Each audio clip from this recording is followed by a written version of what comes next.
Salut Zara, salut la team. Aujourd'hui, on parle cosmétiques bio, maison, n'est-ce pas? Ouais. Salut José, ça va? Ça va Zara? Alors aujourd'hui, j'ai le plaisir de te recevoir. D'ailleurs, c'est comme je te disais en préambule, tu es ma première invitée pour ce format de vidéo. Donc du coup, je suis très très très content Yeah. parce que ça fait plaisir parce que en plus, toi, tu es une sœur à moi du Niger, n'est-ce pas? Ouais, exactement. Donc on fait un peu honneur au pays et ça fait plaisir. Ouais, c'est ça. Alors, du coup, je vais te laisser te présenter, nous présenter ton parcours, et puis on va échanger au fur et à mesure des questions qui vont monter. Super. Alors, déjà, merci de m'avoir invité sur la chaîne. Moi, c'est Zara, de Zara Dia. Je suis la promotrice de la marque Maodé, fondatrice aussi. Euh, je suis ici basée au Canada, à Montréal. Je suis nigérienne, mère d'un bébé, d'un enfant. Et c'est Félicitations. ça. Ouais, merci. C'est un peu ça. Donc, pour l'instant, j'essaye de retrouver l'équilibre entre la vie sociale, l'entrepreneuriat, la vie de mère. Et j'ai un boulot aussi à temps plein, donc c'est pas du tout évident. Mais bon, voilà, on gère comme on peut. Bah oui, j'imagine. Du coup, ça doit te faire des grosses semaines quand même. Ça fait des grosses semaines. Heureusement, hein, étant au Canada, j'ai quand même droit à minimum 1 an de congé de maternité. Donc, j'en Hmm, profite. Je suis encore en plein dans mes congés de maternité, là, mais c'est bientôt fini. Donc, d'accord. ça fait quand même de grosses journées, mais elles seront encore plus grosses dans quelques mois, là, dans 2 mois à peu près. Oula. Courage, courage à toi. Et du coup, comment tu es venu à monter Maudéker? C'était parce que donc comme on a dit, c'est des cosmétiques que tu fais maison. Ouais. Comment ça t'est venu de te lancer là-dedans? Alors, depuis très jeune, hein, j'ai toujours aimé mélanger, expérimenter. C'était d'abord des jus, des cocktails que je faisais à la maison, je faisais goûter. Puis, quand je suis venue au Canada pour mes études, je me suis rendu compte qu'en fait, on manquait beaucoup de produits pour les cheveux naturels, donc les cheveux afro. Et moi, j'ai les cheveux naturels depuis toujours. J'ai eu du mal à trouver de bons produits, donc je me lissais les cheveux tout le temps et ça a pas mal abîmé les cheveux. À un moment donné, je me suis dit, écoute, on va faire plus de recherches, on va voir ce qui s'offre à nous. Donc, j'ai commencé à mélanger des beurres, des huiles. Je suivais YouTube, je voyais un peu ce qui se faisait et heureusement, le trend de Nappy avait commencé. La mode Nappy avait commencé, donc ça donnait pas mal d'informations. Petit à petit, je me suis mise à mélanger mes crèmes, mes produits, mes huiles, à me faire des petites potions magiques en fait pour le corps et les cheveux aussi. Finalement, entre 2016 et 2019, je faisais aussi des petits pots de karité, des petits pots de chantilly de karité pour les amis, quand c'était pour les occasions spéciales, pour les anniversaires. Surtout que ça tombait bien, j'étais à la recherche d'emploi, donc le budget était assez limité. Hmm. Et j'offrais très souvent des concoctions que j'avais fait moi-même. En 2019, j'ai décidé de lancer la marque Maodé.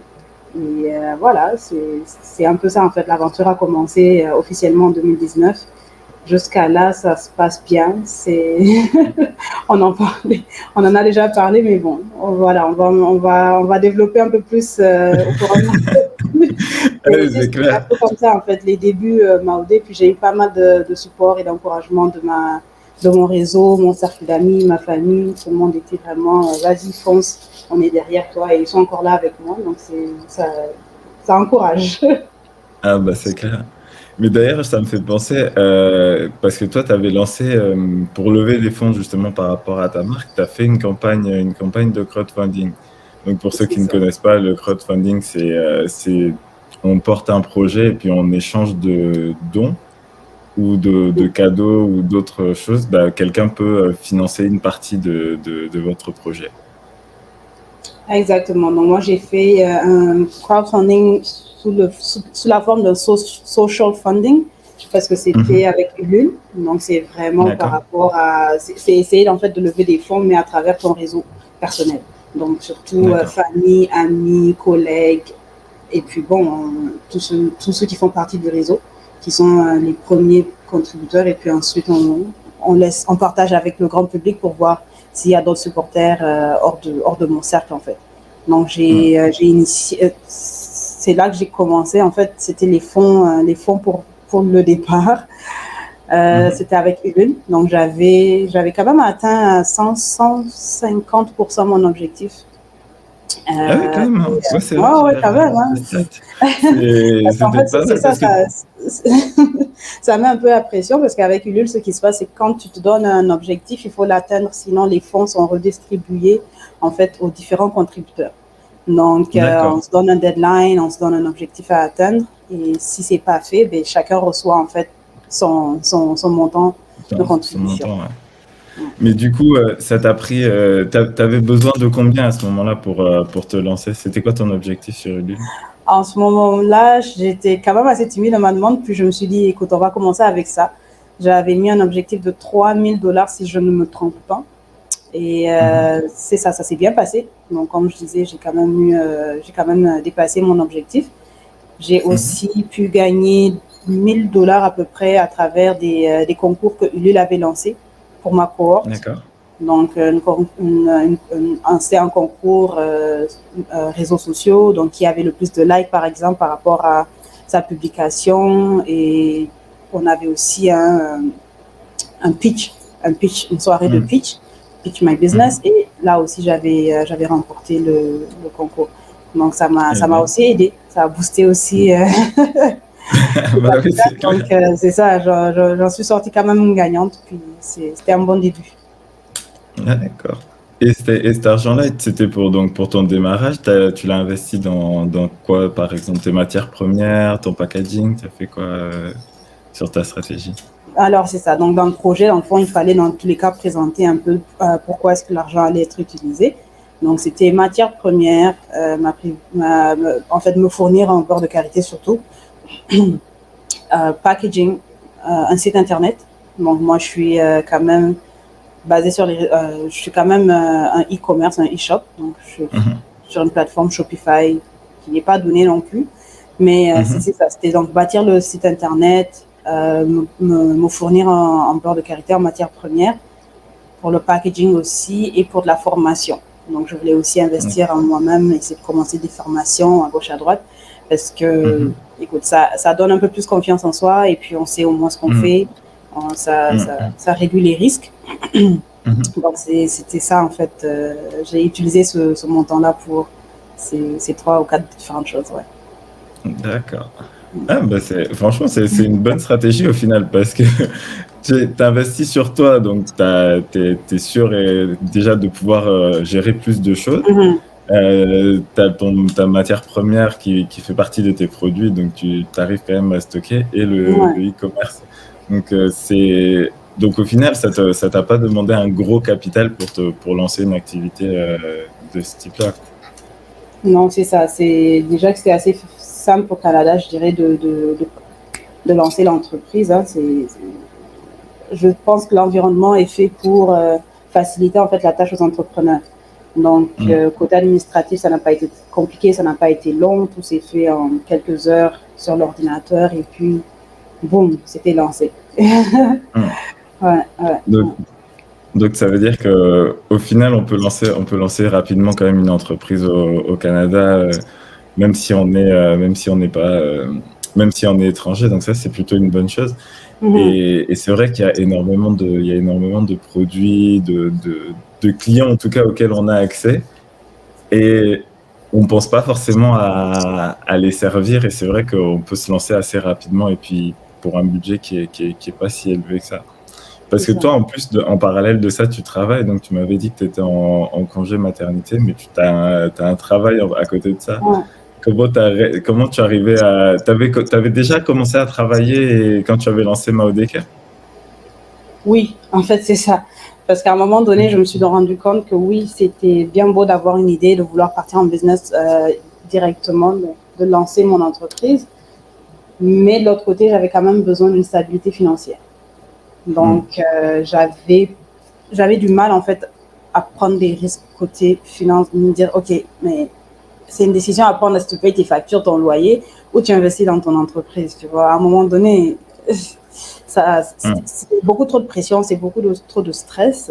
Et je me suis dit, non, on va quand même travailler, on va commencer tout doucement et ensuite on verra est-ce qu'il va falloir faire un choix ou est-ce qu'on pourra faire les deux parallèlement pour un bon moment. Et puis voilà, j'ai commencé à travailler à temps plein et Mhm. finalement je faisais ma OD en fait à côté.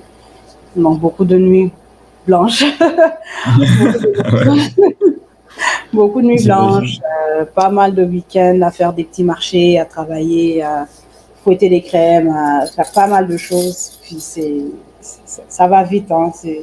On n'a pas le temps en fait de s'amuser, de faire plein de choses. Mais bon, Mhm. pour un début, c'était nécessaire. Ouais. D'accord.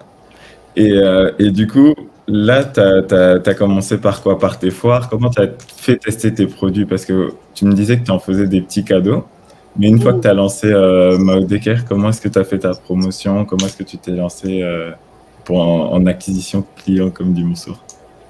Alors effectivement, j'avais commencé avec les petits cadeaux, puis une fois que j'ai lancé, je me rappelle bien le premier jour de lancement, c'était d'ailleurs lors d'un événement qu'une amie à moi qui a aussi une entreprise, euh, elle avait un marché, un pop-up store.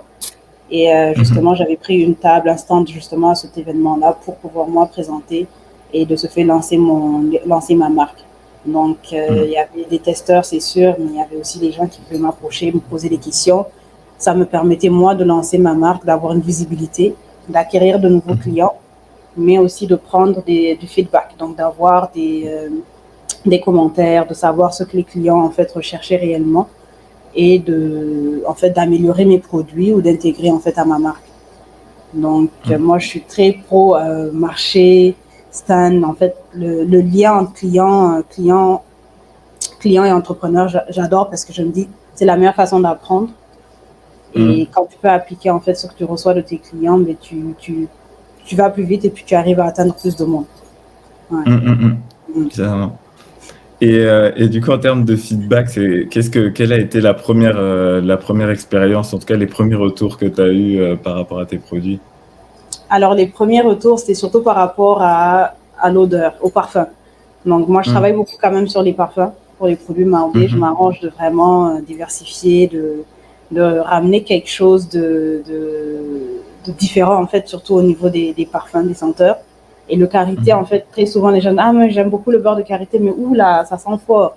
Surtout pour ceux qui ne sont Mhm. pas habitués. Nous, on a grandi avec le beurre de Ouais, karité de la tête aux pieds, tu vois. Et que moi, c'est ça. j'adore l'odeur naturelle du karité. Mais je me suis rendu compte Mhm. que non, tout le monde n'aimait pas ça. Mhm. Pour ceux qui découvraient le karité très tard dans leur vie, ils aimaient vraiment le fait que j'arrivais à parfumer, à donner différentes senteurs en fait à mes crèmes. Donc c'est Mhm. l'une des choses, c'est l'un des commentaires positifs.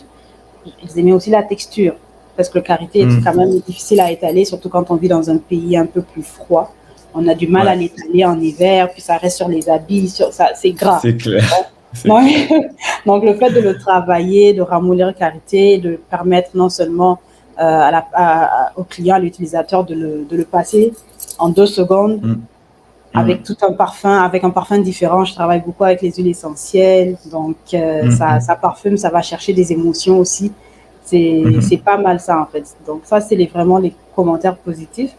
Après, il y avait, quand j'y pense, il n'y avait pas vraiment de commentaires négatifs, peut-être des critiques constructives par rapport à la Mhm. visibilité, par rapport à l'étiquette, mais tu sais, tu peux pas aussi Mhm. tout prendre en une fois Ouais, parce ouais, que tu bien sûr. commences. Donc, il faut savoir Mhm. qu'est-ce que tu écoutes maintenant, qu'est-ce que tu peux appliquer, qu'est-ce que tu peux intégrer, et tout Mhm. doucement, en fait, tu t'améliores.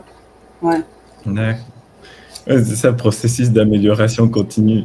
Mais en fait, tu Ouais, as fait une vraie ligne exactement. startup, quoi.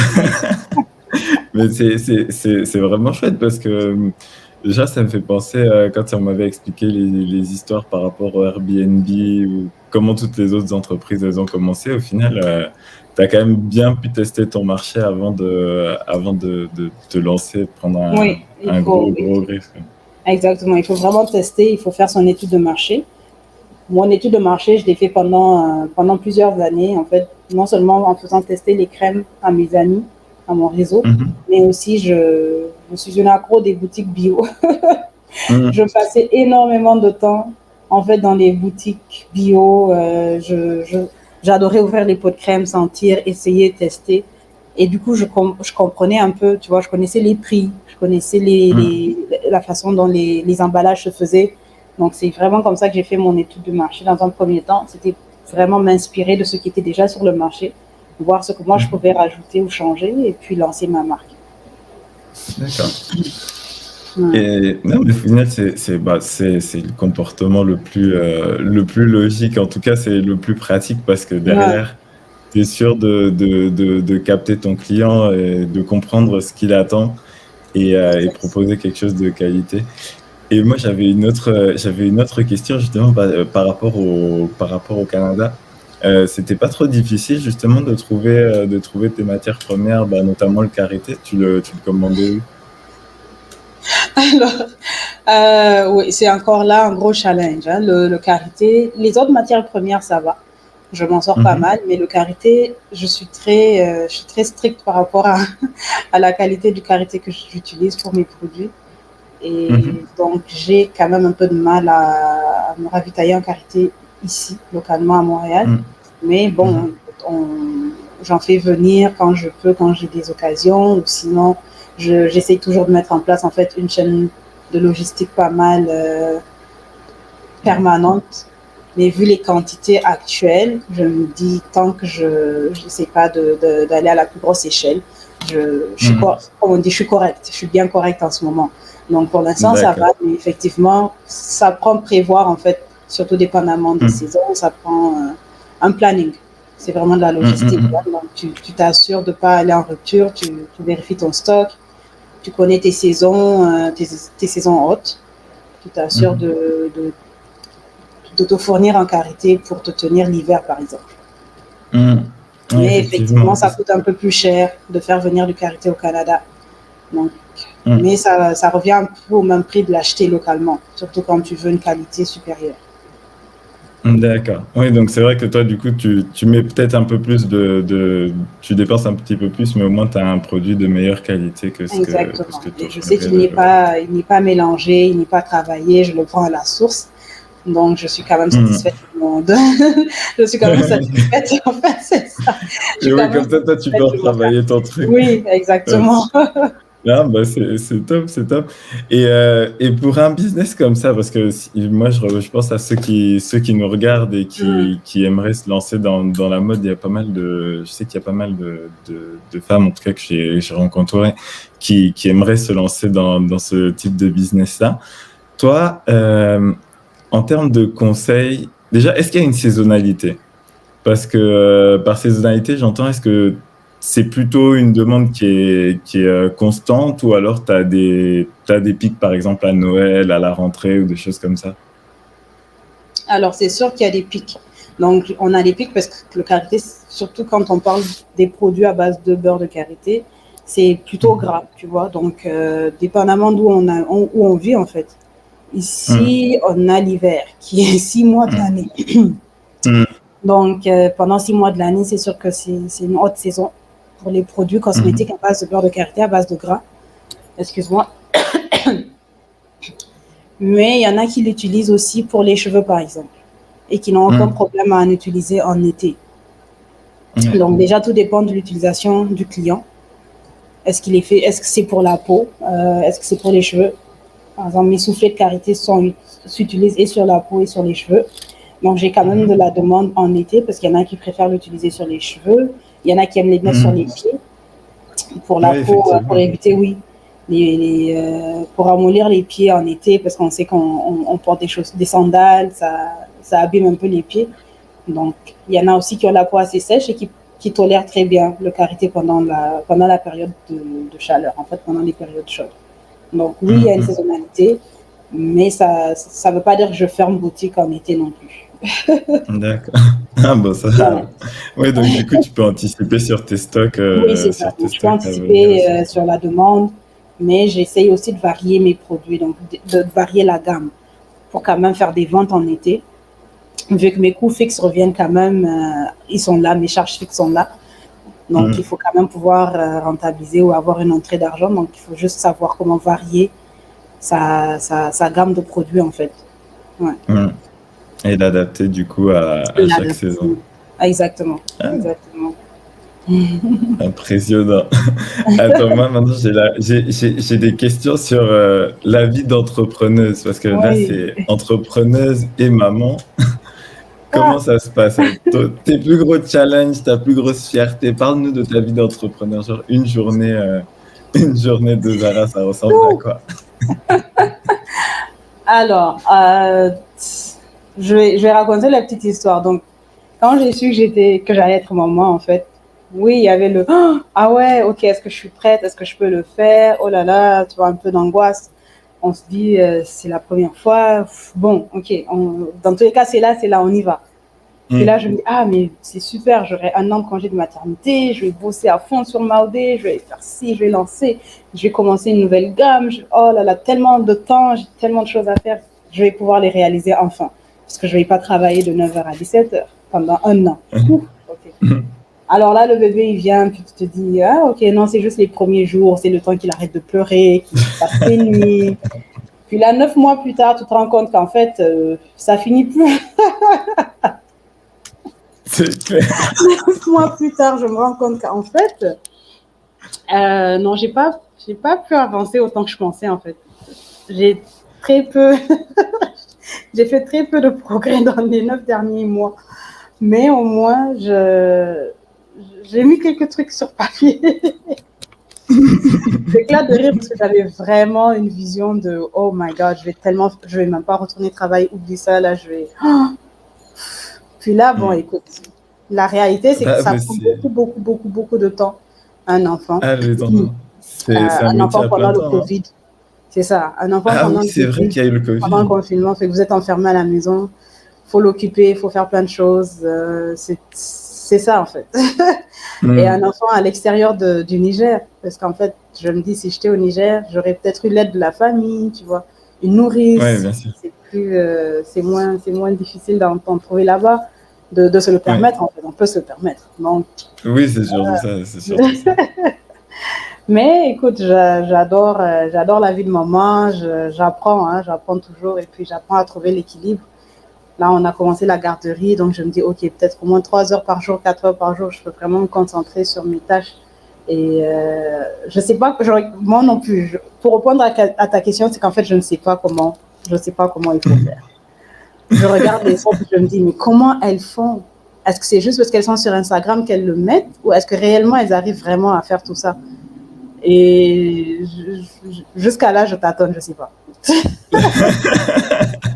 Je pense après moi, j'ai pas la chance d'avoir d'enfants. Du coup, mais j'avoue que je ne me presse pas non plus parce que je me dis, il y a peut-être d'autres choses à faire avant. Ouais. Mais, mais effectivement, je pense qu'il y a beaucoup en tout cas pour ceux avec lesquels j'ai échangé, c'était souvent du tâtonnement et puis à un moment, ils trouvent leur rythme de En croisière fait, c'est ça. et C'est vraiment du freestyle. Pour l'instant, c'est du freestyle. Et puis quand je peux, je me mets pas trop de pression. hmm, Au début, je me mettais pas mal de pression. Je me disais, mais écoute, tu es à la maison, tu peux faire ça, tu peux faire ça. Puis là, tu commences à paniquer parce que tu as l'impression que tu n'avances pas assez vite. Puis là, tu te hmm. rappelles, mais non, c'est parce que je maintiens un être humain en vie. En fait, Bah j'ai oui, un c'est ça. enfant là qui a besoin de moi. Donc, Hmm, je pense que ça va venir tout doucement. J'ai arrêté de hmm, me mettre trop de pression. hmm, hmm. Mais il faut quand même trouver, comme je dis, l'équilibre en fait. Il y en a qui arrivent à très bien le faire, il y en a qui sont super organisés, puis ils savent en fait, ils savaient peut-être à quoi s'attendre. Moi, j'avais aucune idée à quoi m'attendre. Donc, quand l'enfant est venu, je suis comme, ah, ok. Quand on me dit, dors bien, profite bien de la vie, parce qu'après, ça va être chaud. Ok, je comprends un peu mieux. Hmm, Mais c'est bon, clair. c'est faisable. Si les autres arrivent à le faire, pourquoi pas moi, pourquoi pas toi, quand tu en auras, si tu en veux, bien sûr. Donc, Mais écoute, Expo, si moi je Dieu me dis veut. Expo, bon, faut juste trouver comment. Et je me dis, si j'ai Hmm, lancé Maodé avant, il y a bien une raison pour laquelle là c'est fait. Je peux pas faire marche arrière. hmm, hmm. Donc, peut-être que si j'avais déjà mon enfant, ça aurait été plus difficile pour moi de me dire, ah tiens, viens, on va lancer une entreprise, on prend des risques.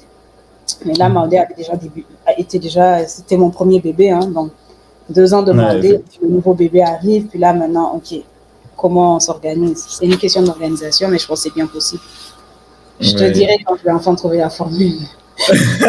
Bah, en tout cas, ce sera avec plaisir. On a hâte de partager ça. Pardon. Et moi, j'allais justement, un peu pour conclure, quels seraient les conseils que tu donnerais à tous les entrepreneurs, quels qu'ils soient, qui souhaitent se lancer, qui hésitent à se lancer, euh, qui pensent à la difficulté? Mhm. Qu'est-ce que tu pourrais leur dire pour les encourager? Alors, ceux qui, ceux qui, ceux qui souhaiteraient se lancer et qui hésitent, moi je dirais, on n'a rien à perdre en fait. Allez-y. Il n'y a pas de bon moment. Parce qu'on se dit toujours, ah non, le bon moment, j'attends le bon moment pour me lancer. Ah, j'attends de pouvoir faire ça, je veux que ça soit clair, je veux un beau site internet, je veux ci, je veux. Moi, je me dis, il n'y a pas de meilleur moment que maintenant. Donc, si l'idée est là, si la motivation est là, la vision surtout, tant qu'on a une vision, on y va. Tout le reste va se faire en fait durant l'aventure, tout au cours de l'aventure. Pour ceux qui sont lancés, qui ont des challenges tous les jours, hein, on sait ce que c'est. Des fois, je sais qu'on a envie de juste raccrocher, comme je dis. Pour cela, je leur dis, prenez un step back et puis demandez-vous pourquoi j'ai commencé.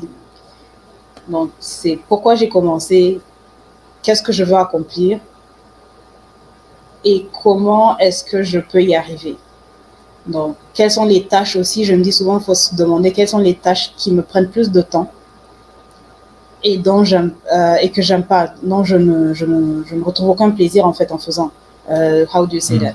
Like, j'ai aucun plaisir à faire X par exemple comme tâche. Est-ce que c'est peut-être mieux de déléguer? Est-ce que c'est peut-être mieux d'embaucher un professionnel pour qu'il le fasse, le temps peut-être qu'on se forme sur cette tâche-là, ou juste dire, ok, moi, tout ce qui est comptabilité, là, écoute, pas capable, je veux plus rien savoir, ça me prend bien trop de temps, et puis j'ai de gros risques de finir avec des problèmes, donc je préfère prendre un comptable, tant qu'à le payer un certain montant pour un investissement, et puis on y va, tu vois.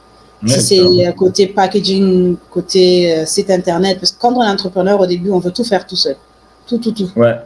Parce qu'en plus, on n'a pas beaucoup d'argent. Sauf qu'il faut à un moment donné pouvoir se dire, ça, j'accepte que ce n'est pas mon domaine et je gagnerai beaucoup plus de temps que je pourrais allouer à ce que je sais faire en embauchant quelqu'un. Donc, c'est déléguer. C'est tout. C'est vraiment les conseils que j'ai. Donc, déléguer, gérer son temps. Ouais. Et ne pas abandonner, surtout ne pas abandonner. Et puis foncer en fait. Foncer. On n'a rien à perdre, c'est de l'expérience.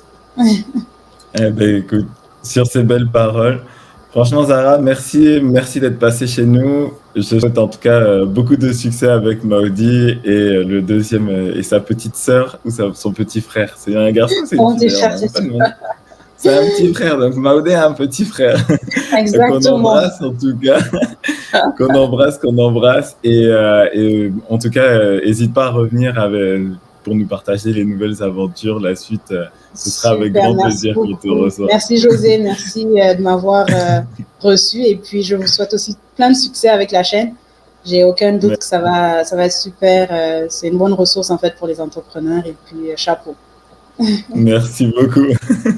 Allez, à bientôt, Zara. À bientôt. Salut.